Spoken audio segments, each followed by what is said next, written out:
Class है 31-5-67। Record चला है जाल सजनिया जाल। मीठे मीठे रूहानी बच्चों ने गीत सुना और बुद्धि में सुदर्शन चक्र फिर गया। बाप भी सुदर्शन चक्रधारी कहलाते हैं। ये क्या कर रहा है? क्योंकि सृष्टि के आदि मध्य अंत को जानना यही है सुदर्शन चक्रधारी बनना। ये बातें सिवाय बाप के और कोई समझा ही नहीं सकता। तुम बच्चों का सारा मदार है साइलेंस पर। सभी मनुष्य कहते भी हैं शांति देवा, ये शांति देने वाले, और मालूम किसको भी नहीं है कि शांति कौन देते हैं और शांति धाम कौन ले जावेंगे। ये बात तुमको ही पता है और कोई को पता नहीं है। ये भी बच्चे जानते हैं कि सुदर्शन चक्रधारी हम बनते हैं और बाबा ही हमें सुदर्शन चक्रधारी बनाते हैं। पहले तो हमारी बुद्धि चलती ही नहीं थी, अभी तो आत्मा के दर्शन में बुद्धि चलने लग पड़ी है। कोई भी देवता सुदर्शन चक्रधारी नहीं कहला सकता। तुम ब्राह्मण बच्चे सुदर्शन चक्रधारी हो। देवताओं की बुद्धि चलती नहीं है और तुम्हारी बुद्धि तो चलती है।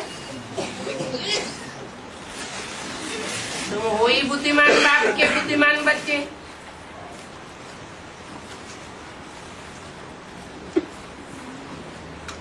जिनकी बुद्धि चलती है वो ही रुद्रमाला के मण के बनते। बुद्धि अगर चलती नहीं है तो अपने पाठ को भी नहीं पहचान सकते और जो भी 84 जन्मों के संगी साथी भांति हैं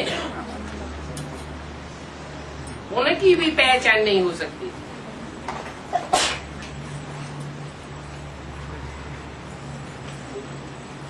तो उन देवताओं में और तुम ब्राह्मणों में कितना भारी अंतर है।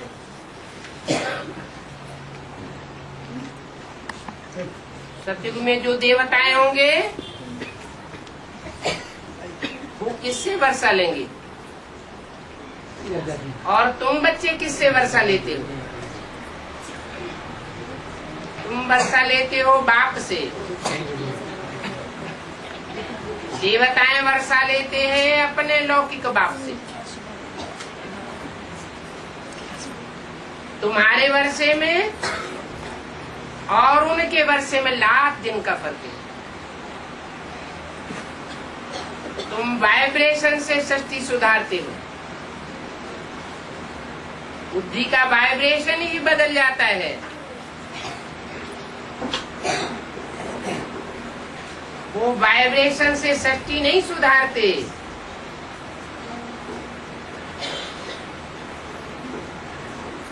दृष्टि और वृत्ति दोनों में सूक्ष्म क्या है? वृत्ति ज्यादा सूक्ष्म है और दृष्टि का कनेक्शन ज्ञानेंद्रिय से है। ज्ञानेंद्रियों में सर्वोत्तम ज्ञानेंद्रिय है, लेकिन वृत्ति के मुकाबले सूक्ष्म नहीं। तुम अपनी वृत्ति से सारी सृष्टि को बदल देते हो। प्रकृति के 5 तत्व भी सात्विक बन जाते हैं। 5 तत्व तो जड़ है जड़त्व को चेंज करना कठिन या चैतन्य आत्माओं को चेंज करना कठिन है?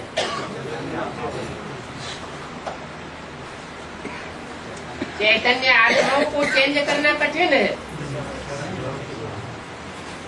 जो चैतन्य आत्माएं है वो तो कोई बाप की गहराई को समझ सकती है, और जो जड़ 5 तत्व है वो तो जड़त्वमयी है। बुद्धि भी जड़त्वमयी है। कोई पत्थर है, पत्थर का अणु भी चलता रहता है, लेकिन जड़त्व में सारी सृष्टि का परिवर्तन होता है। चैतन्य आत्माएं भी नंबरवार परिवर्तन होती है, लेकिन जब तक जड़ प्रकृति के 5 तत्व परिवर्तन नहीं होते तब तक सारी सृष्टि का परिवर्तन नहीं हो सकता। तो सारी सृष्टि का परिवर्तन वृत्ति के आधार पर होता है। दृष्टि के आधार पर मनुष्य आत्माएं चेंज होती है।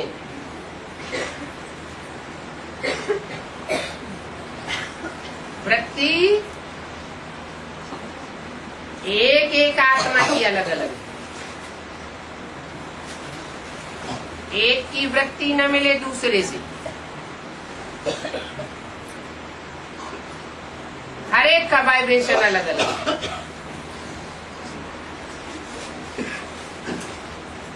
अलगाव को दूर करने के लिए बाप आते हैं तो कौन सा रास्ता बताते? जो सबकी वृत्ति दृष्टि मिलकर के एक हो जाए। मन मना भव, मेरे में मन लगाओ, माम एकम याद करो, कोई दूजम को याद नहीं करो। तो तुम्हारी दृष्टि और वृत्ति, तुम्हारे संकल्प बाप के संकल्पों में डूब जाएंगे। जो बाप का संकल्प सो बच्चे का संकल्प। तुम कहते हो ये भक्ति क्या चीज है?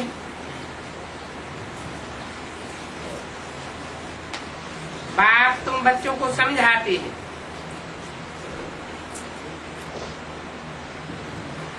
कि तुम हर एक को सुदर्शन चक्रधारी नंबरवार पुरुषार्थ अनुसार बनना है।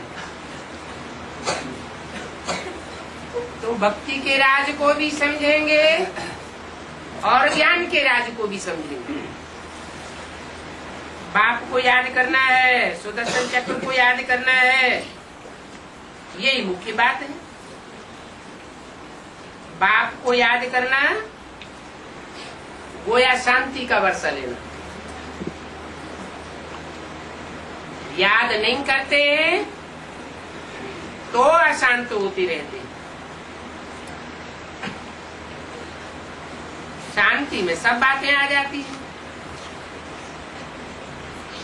तुम्हारी आयु भी बड़ी हो जाती है। अशांत रहते हैं तो आयु घटती जाती है, शांत रहते हैं तो आयु बढ़ती जाती है। शांत रहने से आयु क्यों बढ़ती है?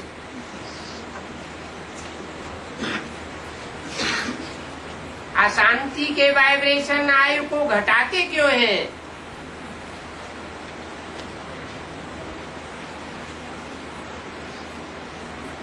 शांति धाम में शांति ही शांति लगी पड़ी। शांति धाम का अधिष्ठाता कौन है? सुखधाम का अधिष्ठाता कौन है? दुखधाम का अधिष्ठाता कौन है? तीन पुरियों में तीन अधिष्ठाता दिखाए गए हैं।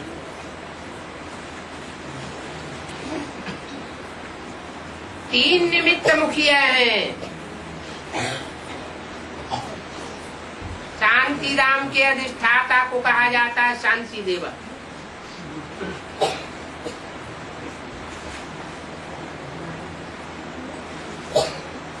शांति देवा के द्वारा सारी सृष्टि को शांति मिलती है। जब अशांति की अति हो जाती है,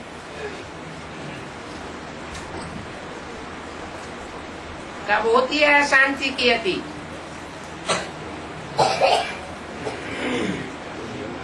जब कलयुग के अंतिम चरण में एक साथ एटम बम फट पड़ते हैं। 5-7 दिनों के अंदर सारी सृष्टि का विनाश हो जाता है। कितनी दुनिया में अशांति बढ़ती होगी। और इस अशांति को अति में ले जाने वाला कौन? कोई तो निमित्त बनता होगा जो अशांति को अति में ले जाता है।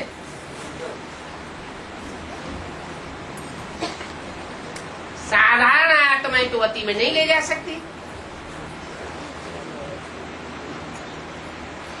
गीता में लिखा हुआ है, मनुष्यों की गीता में भी ये बात आई है कि स्वयं स्थिति में स्थित होने वाला सारे संसार की हत्या कर दे तो भी उसके ऊपर कोई पाप नहीं चढ़ता। इतनी स्थिरता चाहिए।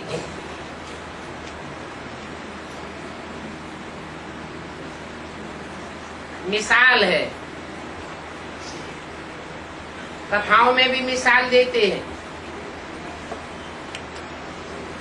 एक जंगल में रास्ते में एक आदमी बकरी लिए जा रहा था।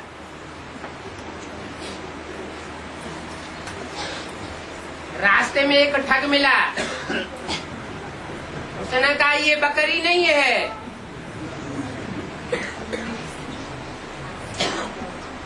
ये तुमने सुअर का बच्चा क्यों कंधे पर लाद लिया?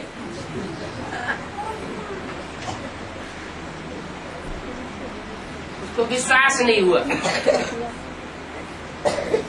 और थोड़ी देर आगे बढ़ा, दूसरा ठग मिला। उसने भी यही बात रिपीट की। उसको भी उसने लताड़ दिया, है ये बकरी का बच्चा है, सुअर का बच्चा नहीं है। और आगे बढ़ा, तीसरा ठग मिल गया। उसने भी वही बात बोली और प्रभावित हो गया।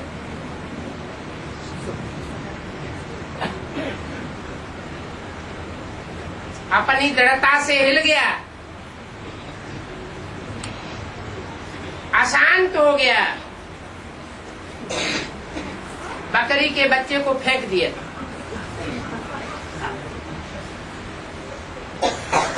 जरूर मेरी बुद्धि मारी गई।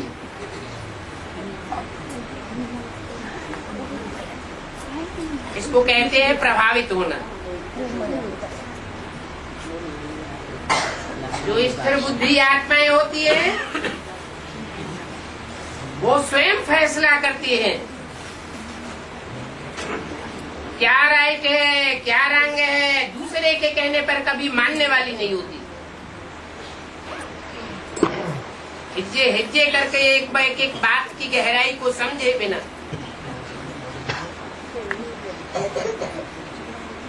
फैसला नहीं लेती।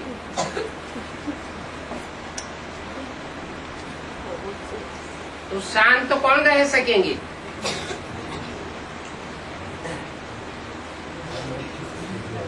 कोई ने थोड़ी गाली दे दी, ग्लानि कर दी, टोंट मार दिया और बुद्धि विचलित हो गई, बुद्धि प्रभावित हो गई। अपने रास्ते से हट गए, दूसरों को भी हटाने की कोशिश करने लगे। जैसे कि आज दुनिया में होता है, लोक लाज से आत्माएं प्रभावित हो जाती हैं। जो लोक लाज दुनिया की भस्म होने वाली है, उस लोक लाज से प्रभावित हो जाती, खुद भी प्रभावित होते हैं और संगी साथियों मोहल्ले वाले को भी प्रभावित करते हैं और सच्चे रास्ते से हट जाते हैं। ये प्रभावित होना पावरफुल आत्मा की निशानी नहीं है। जो पावरफुल आत्माएं होंगी वो किसी के कहने से कोई भी मानने वाली नहीं है। सारी दुनिया एक तरफ हो जाए, उनको चोर साबित करे, डकैत साबित करे, नीचा साबित करे, ग्लानि करे, तो भी हिलने वाली नहीं।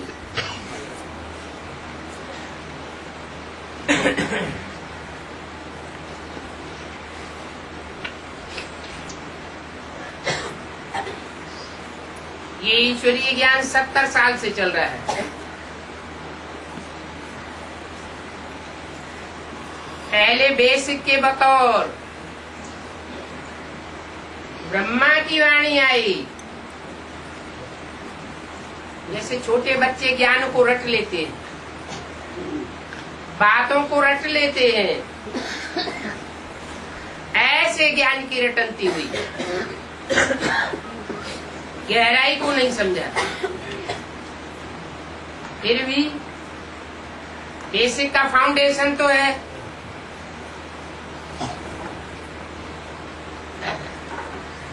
वो सुनने सुनाने का ज्ञान हुआ, समझने समझाने का नहीं हुआ। बाद में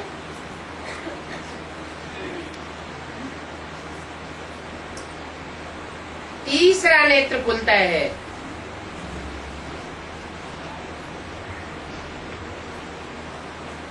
जो ज्ञान ब्रह्मा के मुख से निकला वो अमृत का रूप धारण कर लेता है।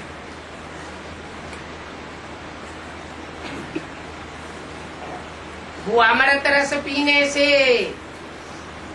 सबकी बुद्धि चलायमान होने लग पड़ती है। जो जो गहराई में उतरते जाते हैं सबकी बुद्धि खुलती जाती है।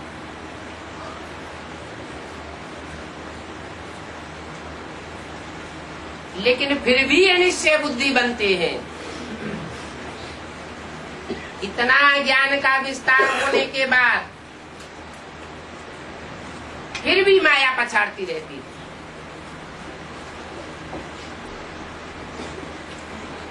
माया रावण में भक्ति भरी पड़ी है,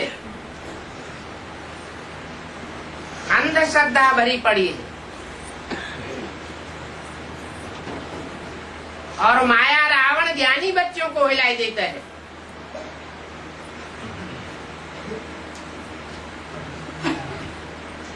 बुद्धिमान बाप के बुद्धिमान बच्चे हिल जाते हैं और एक दो नहीं हिलते,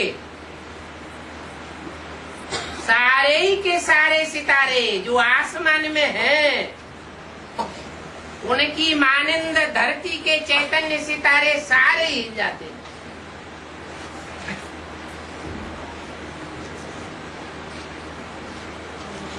तो भक्ति में ज्यादा दम हुई या ज्ञान में ज्यादा दम हुई?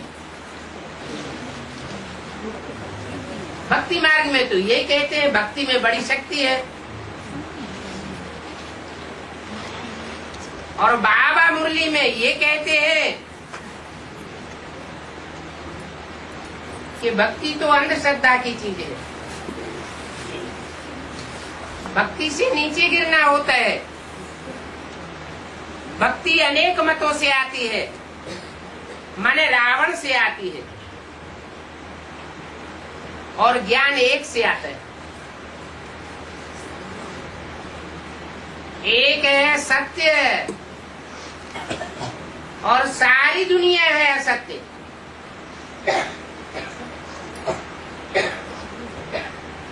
ये सत्य असत्य का युद्ध होता है। उस युद्ध में भक्ति रूपी असत्य सबको हिलाई देता है।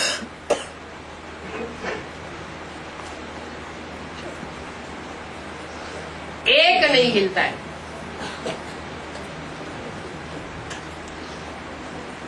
उसको कहा जाता है ध्रुव तारा।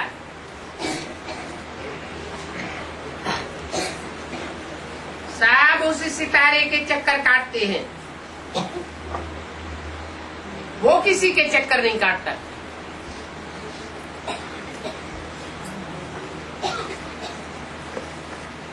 इसको कहते हैं बुद्धि की दृढ़ता।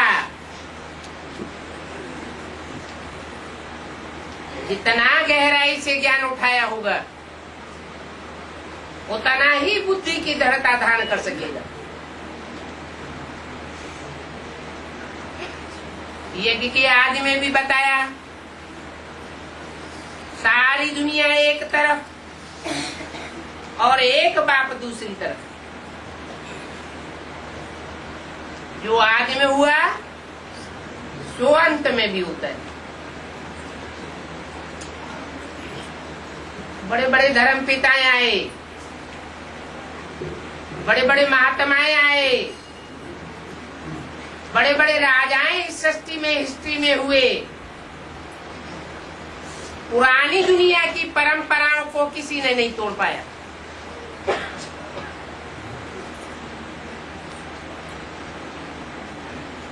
अराजकता बढ़ती चली गई, अनुशासनहीनता बढ़ती चली गई।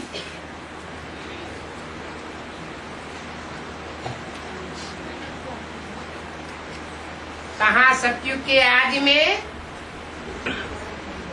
पारिवारिक प्रथा बहुत तगड़ी थी, और कहाँ आज कलयुग के युग में हर घर में जितने भी भांति हैं वो सब एक दूसरे से टकराते हैं बौद्धिक वाइब्रेशन से।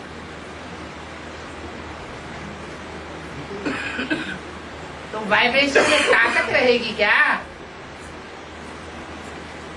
टकराने से ताकत खत्म हो जाती है।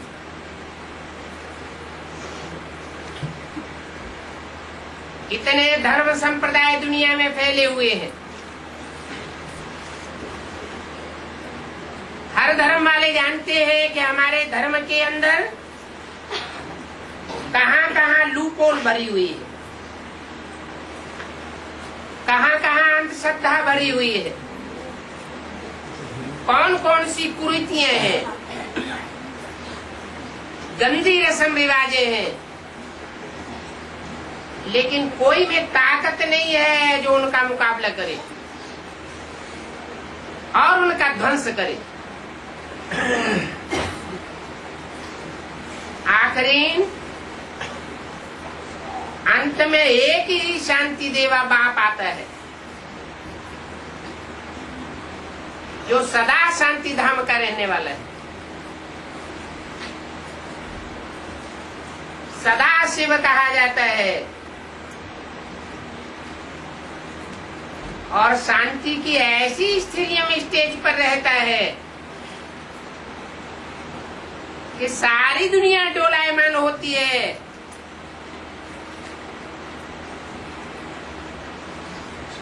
सारी दुनिया के रीति रस्म रिवाज सब टूटते हैं, मंदिर टूटते हैं, मस्जिदें टूटती हैं, गुरुद्वारे टूटते हैं, गिरजाघर टूट जाते हैं। न मंदिर रहेंगे, न गिरजाघर रहेंगे, न गुरुद्वारे रहेंगे, सब टूट फूट जाएंगे। क्या बचेगा? एक ही बड़ा मंदिर रह जाएगा,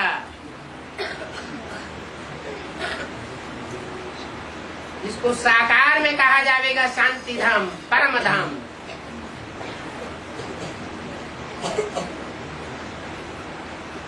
सत्य बाप का स्थापन किया हुआ सत्य धाम। 60 बिल्डिंग का भी क्या नाम है? सत्य धाम।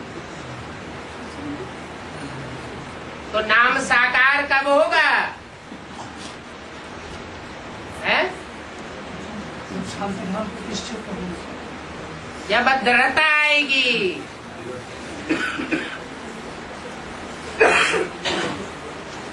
बाप का एक एक वाक्य पत्थर की लकीर है। जैसे पत्थर की लकीर मिटाई नहीं जा सकती, ऐसे बाप के महावाक्य चाहे मुरली में आए हो ब्रह्मा के मुख से, और चाहे बाप जब टीचर का रूप धारण करता है तो टीचर के रूप में जो वाक्य आए हो, अथवा धरणी के रूप में धारणा में ही माता के जो वाक्य आते हैं अव्यक्त वाणी में,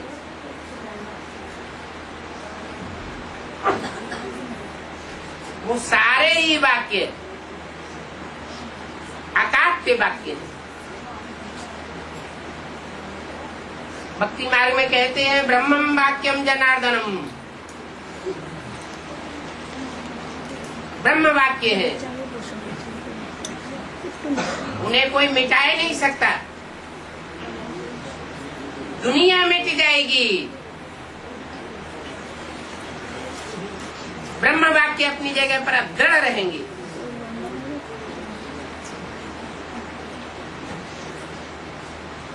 इतना विस्तार का ज्ञान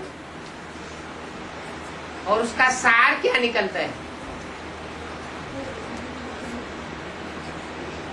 विस्तार होता है तो इतना विस्तार होता है जिसे किताबों में बांधा नहीं जा सकता। वो भक्ति की बातें तो किताबें में बांधी हुई हैं। भक्ति की पढ़ाई पढ़ाने वाले किताबी ज्ञान पढ़ करके पढ़ाई पढ़ाते हैं, और बाप जो पढ़ाई पढ़ाते हैं वो ज्ञान किताबों में नहीं बांधा जाता। इतना विस्तार का ज्ञान है, ये ज्ञान है सारी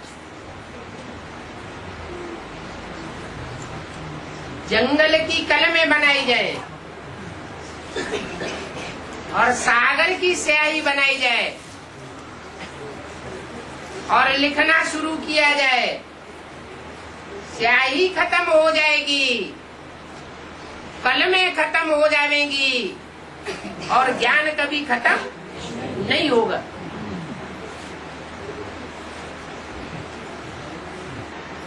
वो ज्ञान का सार क्या रह जाता है सतयुग में? देवताओं की बुद्धि में तो ज्ञान होता नहीं, क्या सार रह जाता है? ज्योति बिंदु आत्मा।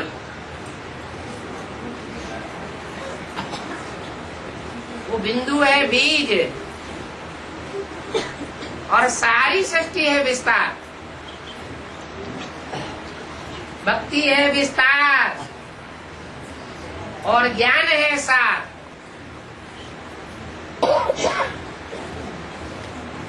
बाप सार भी बताते हैं और जो मंथन करने वाली आत्माएं हैं विस्तार में भी ले जाती है। ज्ञान इतने विस्तार को पाता है कि एक एक आत्मा के 84 जन्मों की कहानी सारी उसमें बनी। 500-700 करोड़ मनुष्य आत्माएं और एक एक के 84 जन्मों की कहानी जब विस्तार में आती है तो ज्ञान कितना विस्तार को पा जाता है। हम जानते हैं हर एक आत्मा तो 84 जन्म नहीं लेती। बहुत आत्माएं तो ऐसी है जिनकी संख्या बहुत है, एक जन्म ही लेती। फिर भी उनके जीवन का विस्तार कितना है, हिस्ट्री बन जाती है।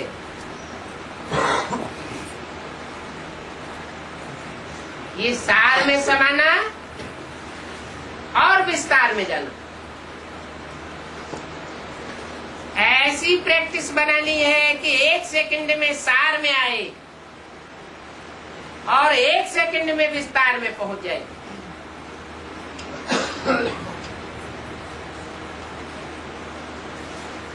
जो जितना सार में टिकने वाला है उतना ही विस्तार में टिकने वाला होगा। 1 सेकंड में सार में टिकेगा तो 1 सेकंड में विस्तार में जाएगा। इतनी क्षिप्र गति बुद्धि की होनी चाहिए।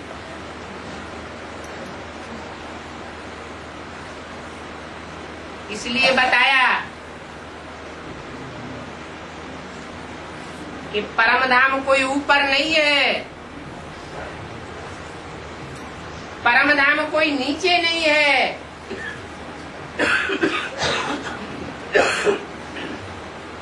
ये तो नंबरवार आत्माओं की परिधि बनती है। जो जितनी पावरफुल आत्मा वो उतनी ही ज्यादा आत्माओं को परिधि में लेकर के रखता है।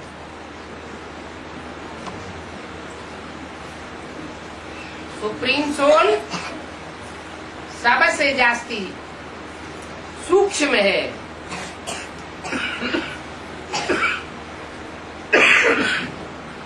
मनुष्य आत्माएं भी सूक्ष्म है नंबरवार, लेकिन सारी मनुष्य सृष्टि को वो सुप्रीम सोल अपनी परिधि में लेकर के रखता है, अपने वाइब्रेशन से मनुष्य मात्र की आत्मा को बांध लेता है।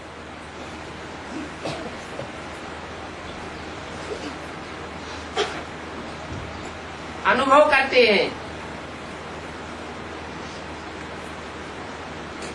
कोई ऐसी विशाल बुद्धि आत्मा के संसर्ग संपर्क में आते हैं तो सामने आने वाले की बुद्धि चलती ही नहीं,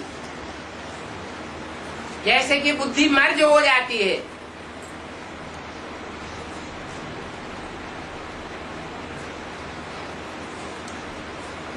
जैसे कि नेहरू के विरोधी पीछे से बहुत विरोध करते थे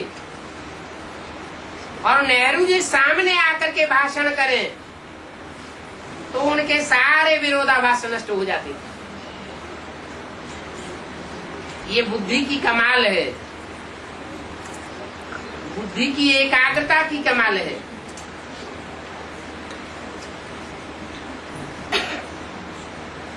ये एकाग्रता अभी हमें बाप सिखाए रहे हैं।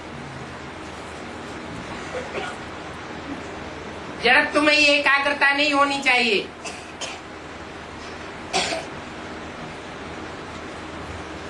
कि जड़ बिंदु को याद करना है या प्लास्टिक का कास्केट है, उसमें जो ज्योति बिंदु देखने में आता है उसमें बुद्धि को एकाग्र करना है। नहीं, ये तो जड़त्व में याद हो गई। आत्मा अगर शरीर धारण न करे तो जैसे जड़वत है। सुप्रीम सोल भी इस सृष्टि पर आकर के शरीर धारण करके सारा कार्य करता है। तब कहता है बच्चे मन मना भव, मुझे एक बात को याद करो।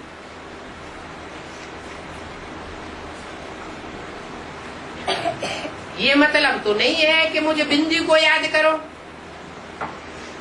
कैसे पता चलेगा कि ये बिंदी सुप्रीम सोल की है और ये बिंदी प्रजापिता की है और ये बिंदी दूसरी आत्माओं की है?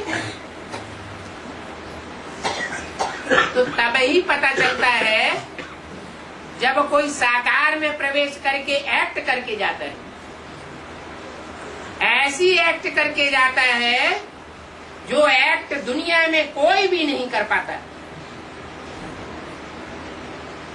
इसलिए बाप कहते हैं मेरा पाठ तो सबसे बड़ा है।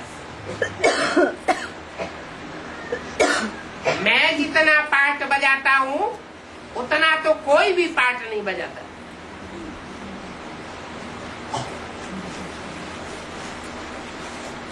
इसलिए मेरा लिंग बहुत बड़ा बनाते हैं। शालिग्राम छोटे छोटे बनाते हैं, महिमा दिखाई दी है, बड़प्पन दिखाया हुआ है। जो काम धर्म पिताएं नहीं कर सके वो काम परम पिता करके जाता है। जो भी धर्म पिताएं आए, जो भी प्रिसेप्टर्स आए, जो भी धर्मात्माएं आए, राजनेताएं आए, सब गाल बजा बजा के चले जाते हैं। दुनिया नीचे गिरती रहती है। परिवर्तन तो कोई के बुते की बात नहीं। परंतु वो परम पिता परमात्मा जब इस सृष्टि पर आता है तो सिर्फ गाल बजा के नहीं चला जाता है ब्रह्मा के तन में, सारी सृष्टि का परिवर्तन करके जाता है। जो परिवर्तन कोई धर्म पिता नहीं कर पाता, नरक को स्वर्ग कोई भी नहीं बना पाता, वो काम परम पिता परमात्मा करके जाता है। वो ज्योति बिंदु है, उसको अपना शरीर नहीं है। जैसे जड़वत है, फिर चैतन्य कैसे बनता है? कोई मुकर्रर में प्रवेश करता है। एक में ही प्रवेश क्यों करता है?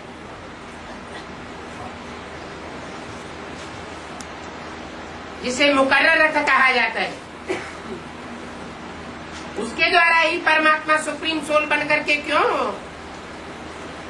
सर्वव्यापी के ज्ञान को काट देता है। एक व्यापी बनकर के प्रत्यक्ष होता है।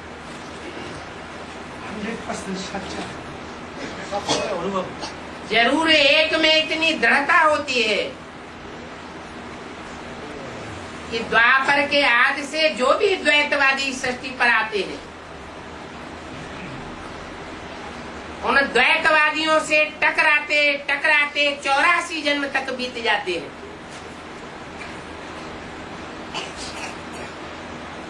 और वो आत्मा स्थिर रहती है।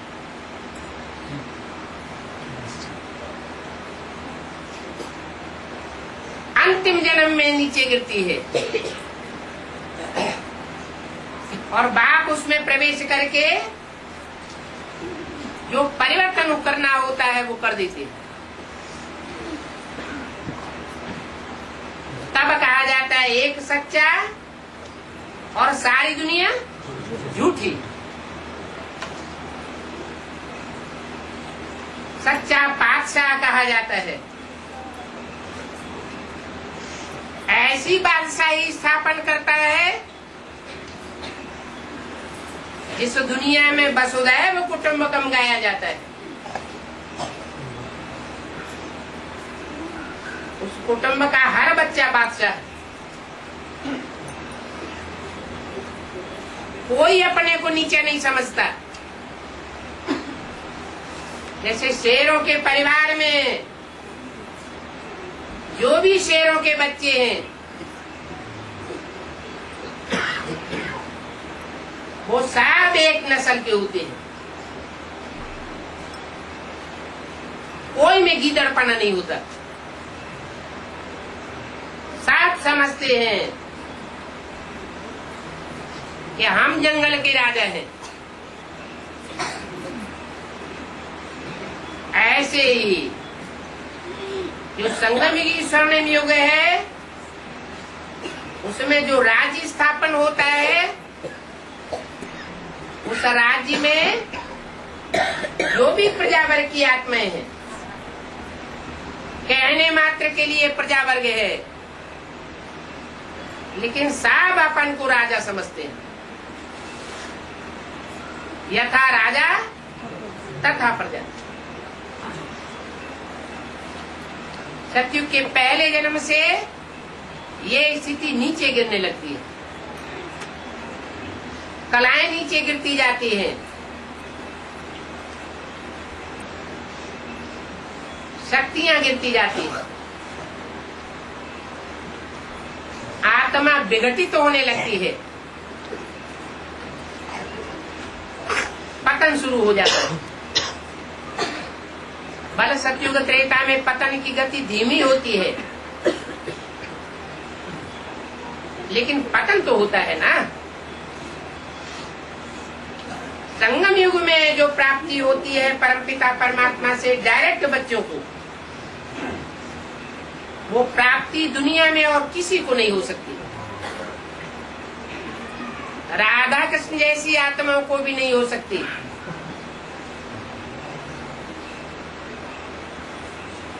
क्योंकि उनका वाइब्रेशन ही ऐसा बन जाता है। कल्याणकारी वाइब्रेशन,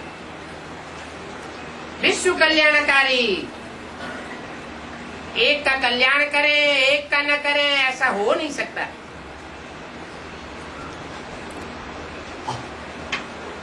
अभी भी बाप आए हुए हैं, पार्ट भी बजाते हैं, ज्ञान भी सुनाते हैं, बच्चों को नंबरवार निश्चय भी बैठता है। फिर माया इतना हिलाए कैसे देती है।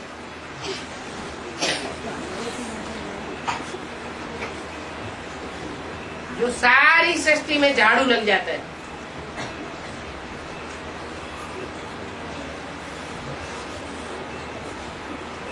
ये 63 जन्मों के हिसाब किताब है।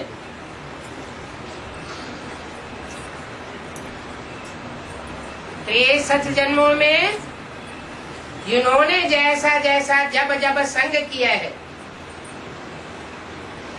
वैसी वैसी बुद्धि की स्टेज बनती है।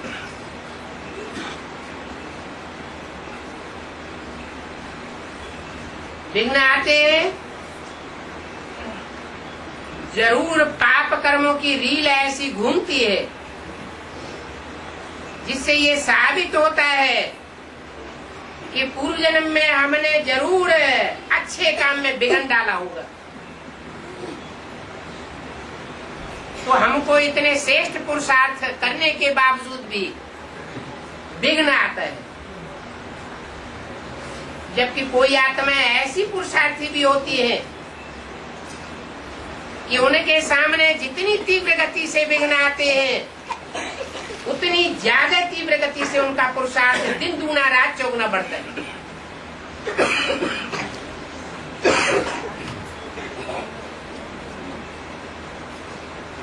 विघ्न आने से कोई का पुरुषार्थ घटता है और कोई का पुरुषार्थ बढ़ता है। ये कर्मों की गुह्य गति नहीं है तो क्या है? इसलिए बाप कहते हैं बनी बनाई बन रही, अब कछु बन नहीं रहा। फिर इसका मतलब ये भी नहीं है कि कोई हाथ पर हाथ धर के बैठ जाए कि जो होना होगा सो तो होगा ही, हम काय के लिए पुरुषार्थ करें। लेकिन जो होना है और जो हुआ है 63 जन्मों में, क्या उसका सारा ज्ञान हमको है? ज्ञान तो नहीं है। खाना खाने के लिए कोई नहीं सोचता कि पहले कभी खाया होगा तो खा लेंगे। ड्रामा में खाना नूद होगा तो खाएंगे, नहीं नूद होगा तो नहीं खाएंगे। कभी सोचा किसी ने? नहीं। लेकिन पुरुषार्थ के लिए ये बात सोच लेते हैं कि ड्रामा में नूद होगा तो अपने आप पुरुषार्थ हो जाएगा।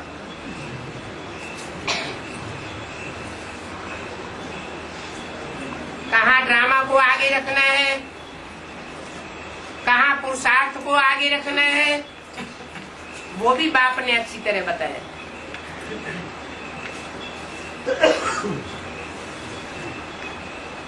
पुरुषार्थ का मतलब ही है आत्मा के अर्थ।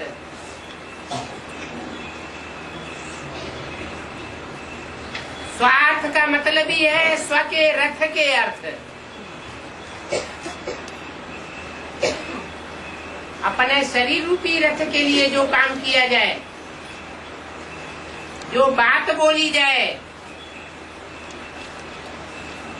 जो चिंतन किया जाए,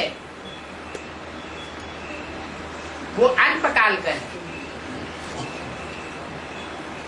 और आत्मा के लिए जो किया जाए वो सदा काल का है।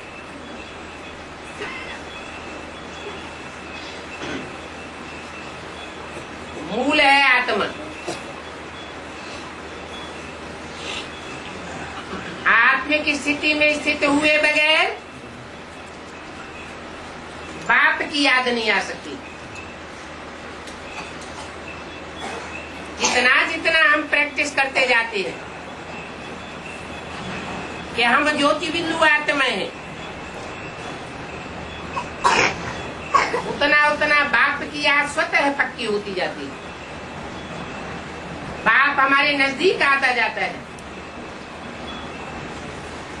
बुद्धि में दृढ़ता आती जाती है, बुद्धि हिलेगी नहीं। आत्म की स्थिति पक्की न होने से दैनिक जीवन में छोटी छोटी अड़चने आ जाती हैं, छोटी छोटी परिस्थिति आ जाती है, वो पहाड़ दिखाई पड़ती है।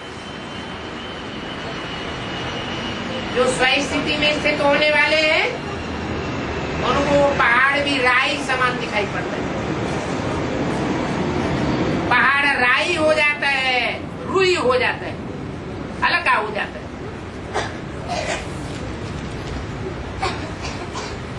तो आत्माओं की याद में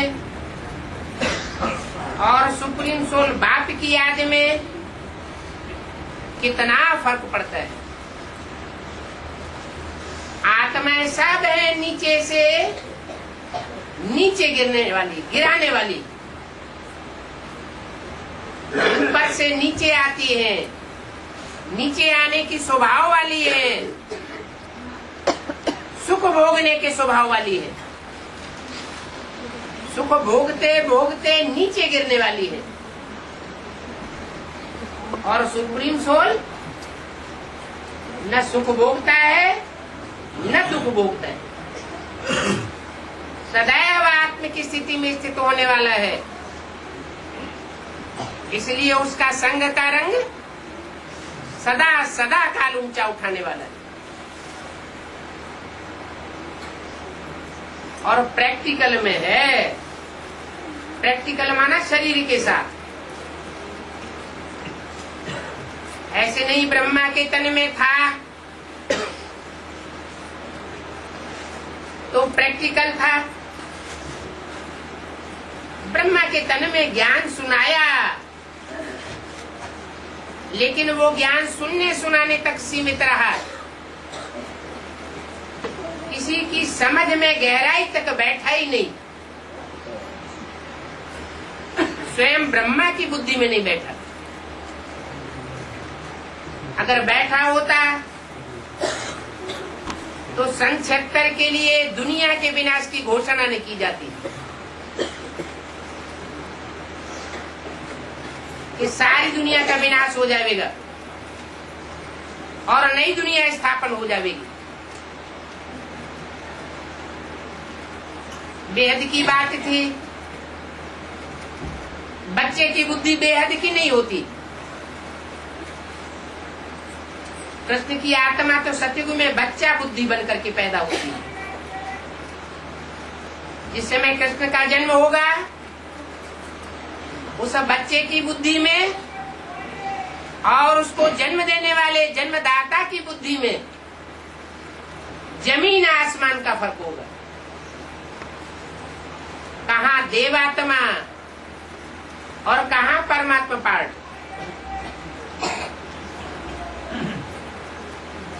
देवताओं को तो बुद्धू कहा गया है, उनका स्वदर्शन चक्र फिरता ही नहीं। उनकी बुद्धि में आगे क्या होने वाला है, पीछे क्या हुआ, कोई ज्ञान नहीं होता।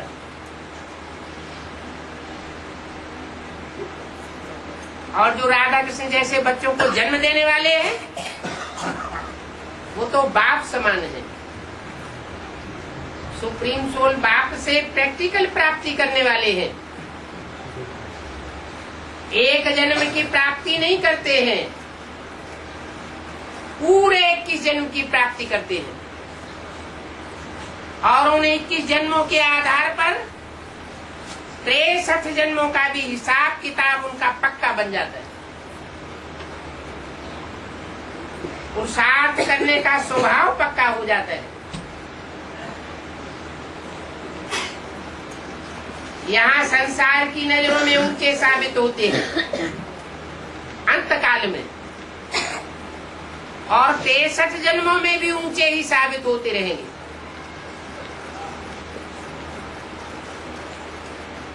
बल विधर्मी आतताई आकर के आक्रमण करते हैं, तहस नहस करते हैं, तो भी उन आक्रमणकारियों की बुद्धि में बैठता है कि ये कोई निराली आत्मा है।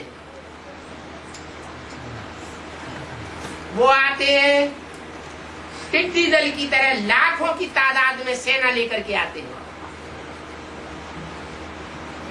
और भारत के राजाएं तो बिखरे हुए होते हैं। छोटी छोटी सेना की टुकड़ियां होती हैं, आपस में संगठित भी नहीं होती, तो भी उन आतताइयों के दांत खट्टे कर देते हैं।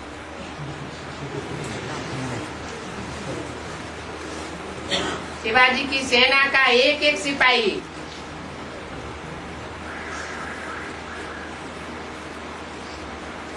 सैकड़ों से लोहा लेता था। इतना उमंग उत्साह उन्होंने कहां से भरा?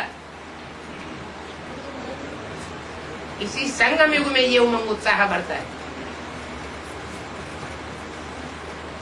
कहते हैं खुदा छप्पर फाड़ के देता है। कहा 5 पांडव और कहा 11 अक्षोणी सेना कौरवों की। शुरुआत में तो 18 अक्षोणी होती है। सारा संसार कौरवों और यादवों का होता है, और पांडवों में ये इतनी शक्ति कहां से आ जाती है?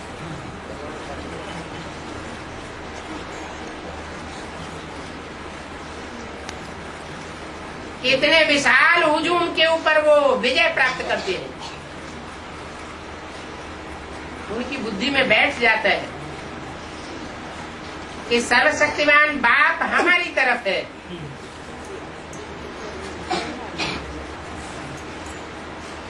हमारे पास जो शक्ति है वो किसी के पास नहीं। जबकि भगवान प्रत्यक्ष में लड़ाई भी उनके साथ नहीं लड़ता। गुप्त शक्ति देता है। पांडव गुप्त, उनका सारा पुरुषार्थ गुप्त, उनका सारा जीवन का दान गुप्त,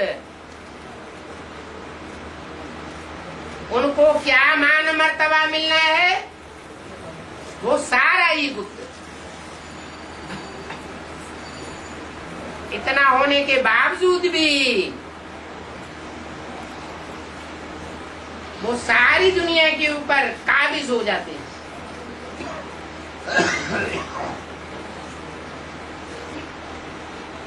अभी वो समय चल रहा है।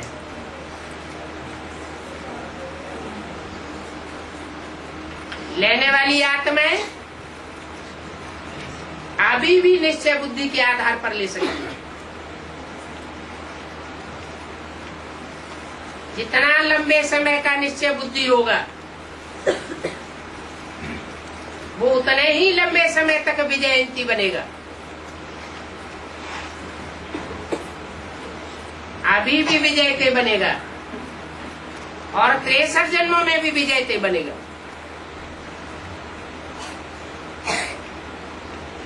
कोई से हार खा नहीं सकता।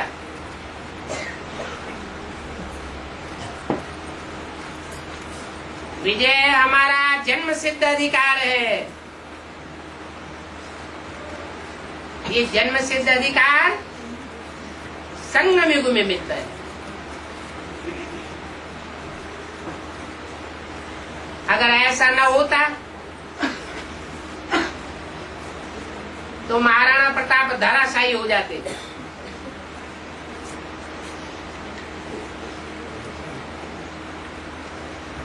धराशायी नहीं हुए। शिवाजी धराशायी हो जाते, वो धराशायी नहीं हुए। ऐसा उमंग और उत्साह उन्होंने संगम युगी जीवन में भरा था।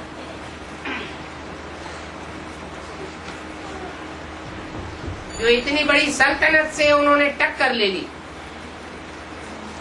और हार नहीं मानी। यहाँ भी बाप कहते हैं, हिम्मते बच्चे मददे बाप। जो बच्चे जितनी हिम्मत करेंगे, बाप उन बच्चों को मदद देने के लिए बांधा हुआ है। कैसी भी परिस्थिति हो, कैसी भी समस्या हो, कैसा भी भयंकर वातावरण हो, हिम्मत करने वाले बच्चों को बाप मदद करेगा और अंत तक मदद करेगा।